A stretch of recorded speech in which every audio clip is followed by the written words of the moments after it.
Hello. Good morning. So happy to be here talking about spiritual self care. This is the theme for today. And this is another one of my big passions.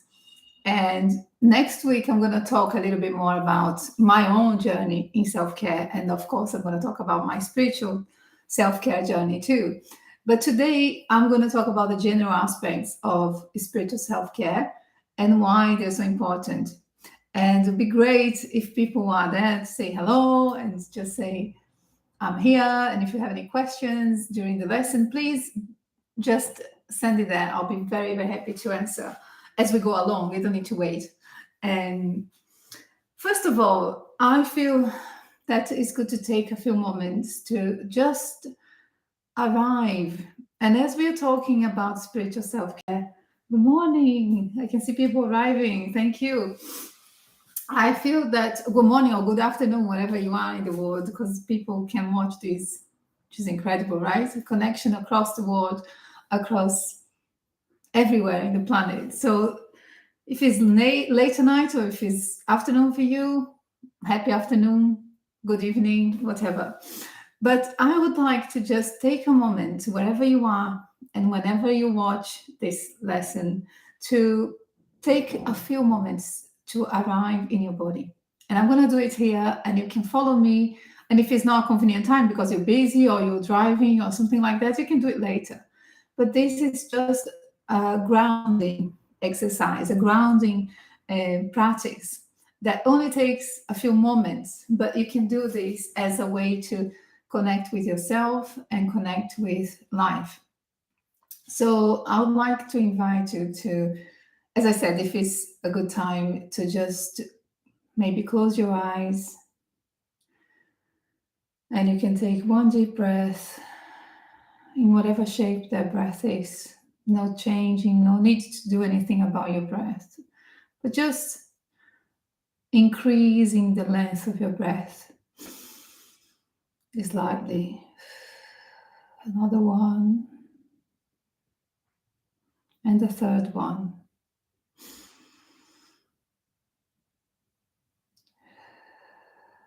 And as you breathe and you have your eyes closed, you can just take a moment to notice with your attention where you're sitting, what type of seat do you have, or if you're standing, or if you're lying down, in what shape your body is, what support do you have underneath your body. And just notice how, as you pay attention to this, you can slightly relax a bit further, feeling the heavy weight of your body onto this surface that is given by our Mother Earth, by our material sense, our touch, that is the sense that connects us with the material world, with the Mother Earth. And as you notice your body and you notice what is holding your body or where your body is sitting and leaning against, you can just take a moment to think about yourself, that you're more than your body. You have this body, but you're more than this body. That you have your feelings, and you're more than your feelings. And you can take a moment to notice your emotional state right now or a few moments before you came here.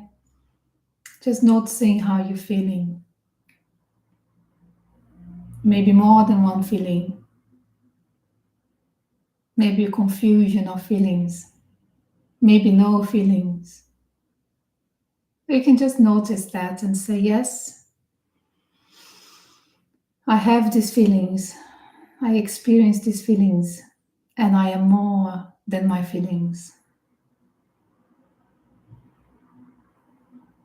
And you can take another deep breath and feel again your body being supported by your chair or by the floor, or by your feet on the floor if you're standing. And you can relax. And you can remember to notice now your thoughts. You can take your attention to your thoughts, to your mind. And again, just noticing your mind, your thoughts. Maybe you're finding this weird. Maybe you're finding, what am I doing here? Maybe you're distracted because you're doing this as well as something else. And you have all these thoughts, and they are your thoughts, and you are more than your thoughts. And you can take a deep breath if you wish. And just connect with your environment, what's outside of you, what you can hear or what you can see, if you have your eyes open. Just noticing where you are in your life, where you are right now. And there is no right, there is no wrong, there is just your experience.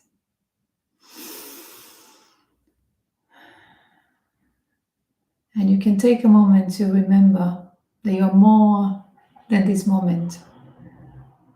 That whatever brought you here, whatever forces or, beyond the material sense that brought you here, your ancestors, or your spiritual self, your soul, there is something more than what we can see and what we can perceive. It could be all the generations before us, every little cell, every little creature that came before us, so you could be here right now. But also, if you believe that there is something beyond the earth, you can remember to yourself, remind yourself that that's also part of you.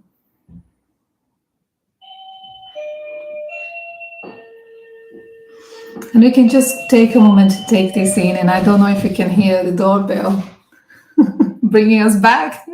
I'm hearing the doorbell.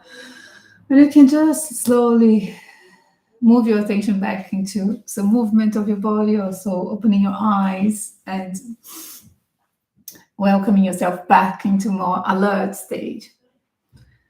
So this is just a little moment to connect with our internal space. And our internal space is where a lot of our spiritual life happens. So anytime you have access to that lives inside of you. But going back to the topics of today, I hope that we can clarify that spirituality and religion they are two different things. Religion is part of spirituality, but not necessarily. Some people are part of a religion, they go to church or they belong to a spiritual community, but they may not feel spiritually connected to that religion. Sounds a bit strange, but it can happen, and it happens. But spirituality is part of something much bigger that can take different shapes for different people. We are all very, very different, and can also change over the course of our life.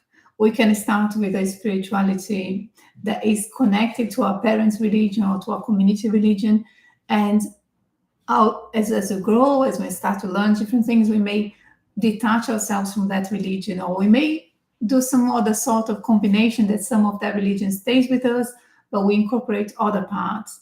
So it's a living process. Our spirituality is a living process. It should be a living process, not something that is stuck or that's not giving you nourishment or giving you spiritual food, really. But I want to say something about religion that does connect to spirituality, which is the meaning of the word religion, which comes from the Latin religare, and it means reconnect. So the purpose of religion is to reconnect us and with the Creator in some religions, and with the sacred from all sort of religions, right? Some sort of sacred dimension of life. But the interesting thing about spirituality and spiritual self care is that we can find that connection in many, many shapes and forms, in many experiences, in many practices. So it doesn't need to be connected to the religion. And a lot of religions are not fulfilling people's needs, and people are searching for something different. I have good news if people are struggling to fit into a particular religion or have a more formal spiritual practice. The good news are that you can develop your own style, your own spiritual practice, your own spiritual belief, and that's okay. That's okay. You can find your own combination of beliefs and combination of practices that work for you, that nourish you and make you feel inspired. So I just wanted to make this separation between religion and spirituality. And spirituality is much bigger than religion, but we can cover that too. So religion is part of spirituality. So some of the other connections that are part of spiritual self-care. Some people find the connection with the sacred, with this dimension that is beyond the material sense through the contact with nature or with art, which is something that transcends our our five senses or our rational mind. So people can go for all sorts of contact with nature that can give that sense of expansive perception. Can give a sense of belonging to this massive web of life that is much bigger than our day-to-day tasks and responsibilities. So nature is one of those forms. Art is the same. People who are also artists, but not only artists, people who are experiencing art, who enjoy art, can be um, transcending the mundane, transcending the everyday work through the art. And we know from indigenous cultures that art is part of spirituality, and it is spirituality. Not only indigenous cultures, of course, the churches also use art to communicate a spiritual message. So art can take us to this sort of transcendent place, transcending the mundane reality. Other things that can give us that sense of connecting to others is through relationships. Some people don't have a particular desire or anything that transcends the material sense. They don't have that desire to go beyond the material sense, but they are very committed, and they are very they get a lot out of their relationships and their purpose in relationships. So people who are raising a family or who are caring for others, or relationships in general, being devoted to someone beyond our personal needs, putting somebody else's needs above our own, not just as an obligation, but as an act of love and devotion. That can have a spiritual dimension to it as well.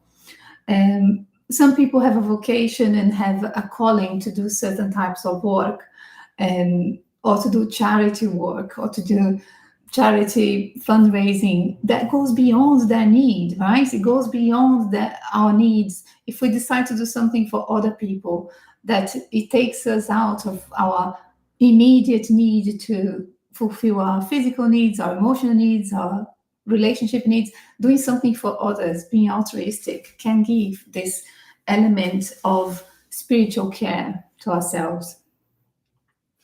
And it's all to do with purpose. This is a very key element of the spiritual self-care, finding a purpose in life. And that purpose can change, and something that gave you purpose years ago may not be the same right now. That's why I said it's a living, it should be a living process. But we can get stuck at times, and I'll tell more about my own story, how I got stuck at some points, especially with my spiritual life. And so it's not like it will naturally happen to be a living process. We sometimes have to give it some time and some attention to bring that to life again. But having a purpose is a key element of spiritual self-care. Some other elements are a sense of belonging. So feeling part of something something bigger than ourselves, feeling that you have an important role to play, that your part is important, that you are important, not in an egotistic sense, but that your contribution, you play a role in this web of life, in this dance of life. Your role is important. Without you, things would be different. And your role is really important as a unique individual. So all the things that I said earlier in terms of participating in a religion or engaging with art or nature, having relationships that are very nourishing and they have a purpose, all these bring the sense of belonging and is something magical, something that is joyful. These are elements of spiritual self care that are very specific to, I feel, spiritual experiences. Of course, we can be joyful with other people. Of course, we can be joyful even in our body self care or our mind self care to find some sort of enlightenment in our ideas and our emotional self care, having a release from some emotional pain. All these experiences can be joyful.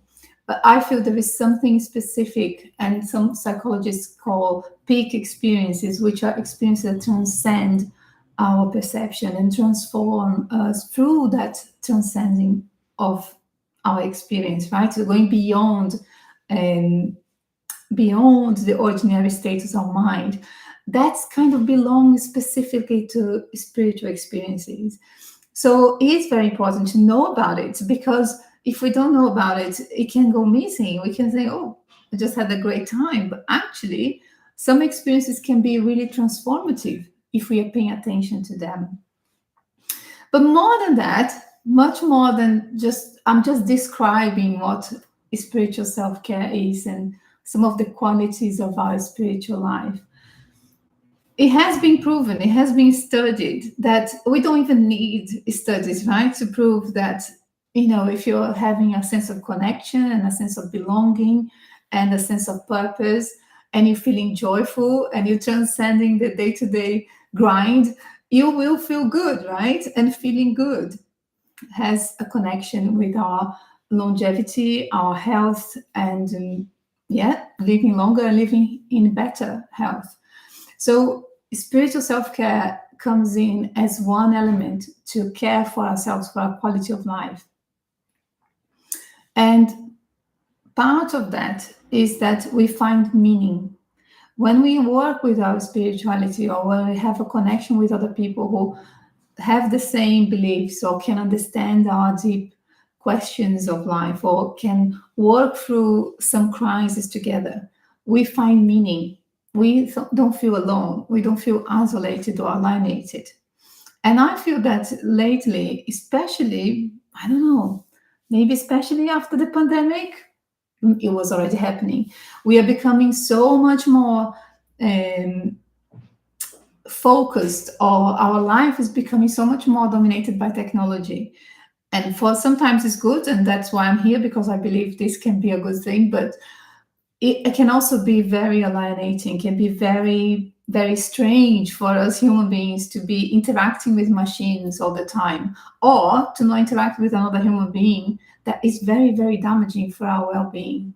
So spiritual connections and spiritual practices or spiritual communities that make sense to you can bring that meaning, can bring space to work through your meaning, what's going on in your life, what are you looking for, even though you may not have the answers. But having that supportive environment can be really, really helpful to work some meanings, to or even find the meaning that you are part of this spiritual group, or your own spiritual journey can be really helpful. And there is also an amazing book by Dr. Franco, Viktor Frankl, and he was a prisoner in a Nazi concentration camp, and his work is all about the power of meaning, how meaning can be a lifesaver in those dire situations, those terrible situations. And his book is called Man in Search of Meaning. So if you want to know a little bit more about it, it's very good, because it talks of how some people have meaning or find a meaningful way to work through that terrible days, they were having better health condition to survive those camps, but people who were not clearly deteriorated much quicker. That's what he was noticing as a doctor. He was doing those observations himself, and he wrote a whole book about it, so it's really good. There is another very important part of spiritual self-care or a spiritual connection with others, that is support in a crisis. So there are things that happen to us, to our planet, to our communities, to our best friends, to our children, to our parents, to our pets. There are tragedies and horrible, horrible experiences, traumas that are very, very painful. And without a place to work through that trauma in a supportive way, we can be traumatized. Traumas happen, but we don't need to necessarily be traumatized. Traumas can come and be worked through, and we can move on. But if we don't have the right support, we can be traumatized. And those difficult experiences can really hold us in that painful place for much longer. So, a huge part of spiritual self care is about crisis. So, in times of crisis for other people or for ourselves, the spiritual self care can come in, because if we have some resources, either internal, we just did a little exercise connecting with that space within ourselves, or reaching out to others who can support us, hold us, that is helping us to work through the crisis.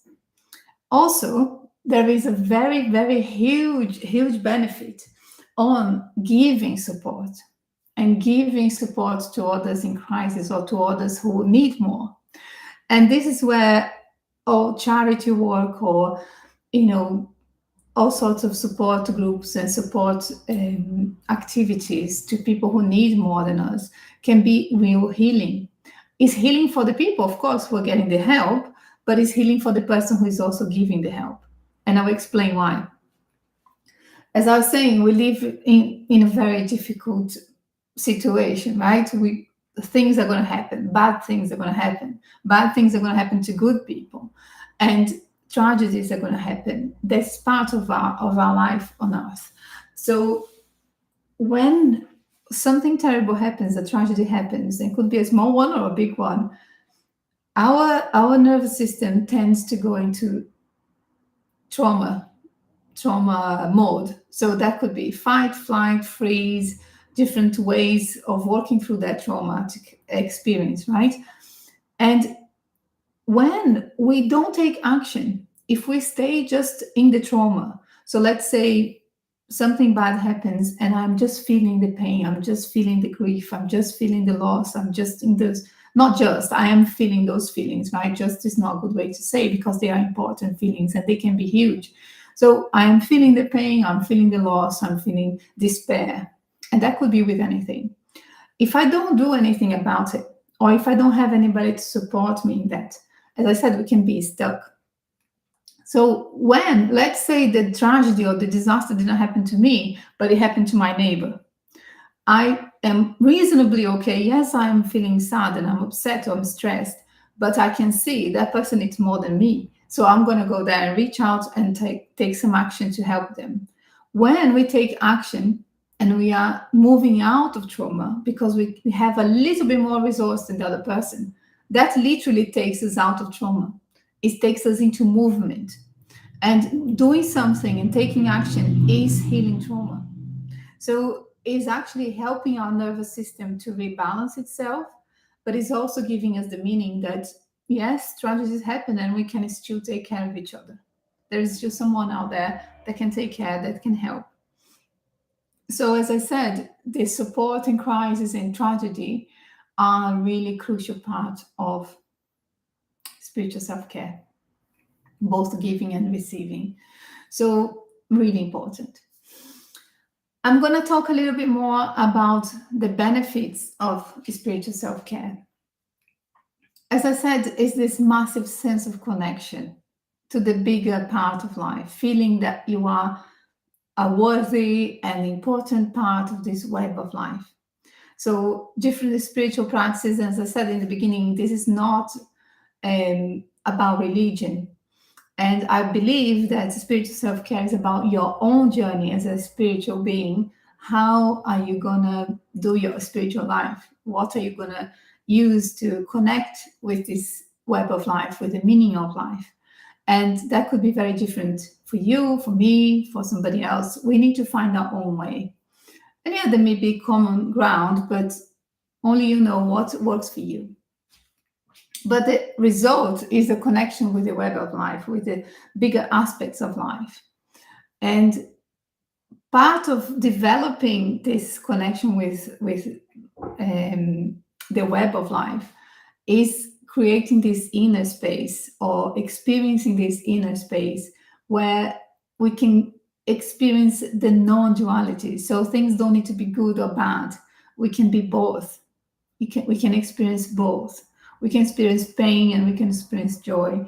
And one thing is not better than the other. We can transcend this good, bad type of mentality that a lot of time is ruling our life. Spiritual practices and the spiritual journey, as I said, that can take all these different forms, can give us clarity. So if you take a long walk by some sort of forest or by the seafront, or you take your own time sitting next to a tree and meditating or just reflecting, just resting there, it can shift some of your confusion and mental confusion. This is a fact. This is also being studied, that contact with nature is beneficial for our nervous system. We are still learning about why and how does that happen, but it does happen. So you can get mental clarity. You can also experience this huge joy, as I was describing, that is beyond your own personal experience of ecstasy or joy. It can be a communal experiencing some sort of ritual, or joy through connecting with nature, as I said, or through art, music, festivals, different things that can bring that overflowing of joy. This really happens through spiritual practices. You can learn to have more space in your mind, more space in your heart, more space to work through the day-to-day issues without getting so stuck in them. That comes through spiritual self-care and more presence. So people who are meditators or who have devotion to their spiritual practices they tell that they have more presence, that they appreciate the small things, the small little flower that they saw on the way, or the little bird, and all appreciation of beauty is also part of developing spiritual self-care. Awakening the senses. So people describe being more sensitive to visuals and sense and all the different senses, right? Because trauma disconnects us from the senses or turns down our ability to feel things, because in the past it was difficult to feel things, right? If things are difficult around us, our nervous system starts to shut down certain sensitivities, but spiritual practice can awaken them again. Also can give us a sense of perspective. Instead of being so immersed in the immediate needs or the immediate things we're doing, we can take a step back or a step above and look at the bigger picture of where you are in your life, where you're going, and where do you want to be. So this sort of perspective is part of a spiritual life. Spiritual self-care has another very important role, and spiritual practices are very good at this in general. It's helping us to navigate the life cycles, navigate the growth and the losses and the new life that comes, or the new chapters in our lives. So the rituals, weddings and funerals and naming ceremonies these rituals are very helpful to mark those important points in our lives and to know that things are happening in a cycle. There is birth, there is death, there is renewal. So all those cycles are part of life, and accepting them and being prepared for them is something that spiritual life can really be playing a crucial role. I think we need to do more of this, right? Our society is not doing this very well. So I feel more spiritual self-care is needed. And also, a side effect of all this, a side effect of the spiritual journey or the spiritual quest, a positive side effect, is that we can learn to love and to know ourselves better. So you can learn about your own your own spiritual life, but also you can learn what makes sense to you now, what makes sense to you as a child, and what do you want to develop, how do you want to, what beliefs do you want to have, what sort of direction you want to take your spiritual life. This deeper knowledge and deeper love for yourself and for others is something that can really come as a side effect of a spiritual self-care.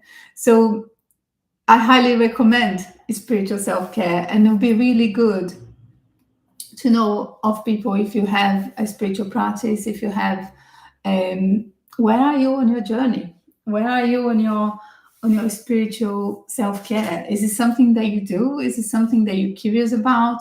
Is something that is quite neglected at the moment and you want to do more? It'll be really, really lovely to know. And also be lovely to know, how did you find the exercise in the beginning? Because I didn't say much what I was going to do. And I feel that spiritual self-care requires the leap of faith, of that I will take myself into something slightly unknown, slightly out of my comfort zone, but that can really be something very nourishing and something very that can enrich our quality of life. So it's not something to not take seriously. And it can help us to navigate the crises that come up. So, yeah, I feel this is a very important part of self care, and it'd be lovely to hear more. Okay, you'd like to do more? That's great. So, definitely, I'll come back to this and do some more practices together. So, this is all I had for today, booked on my diary to talk about. But I'm sure the conversations are going to continue later on Instagram, and even here in the comments. It'd be really good to hear. And if there is anything else you want to know or you want to um, explore with some support, I'll be here to do that. And next week, I'm going to talk about my own self-care journey and all the different areas. And I'll share my story, and I'll share some helpful ways for you to understand where you are in your self-care journey and what can you do to continue on your self-care journey, and why is it so important. That's what I'm here for, to say this is so important, and it can really enhance our quality of life and improve our health and our relationships. And that's what we're doing, right? We need to keep growing and keep learning to take care of ourselves in a loving, kind way. So I'll see you next week.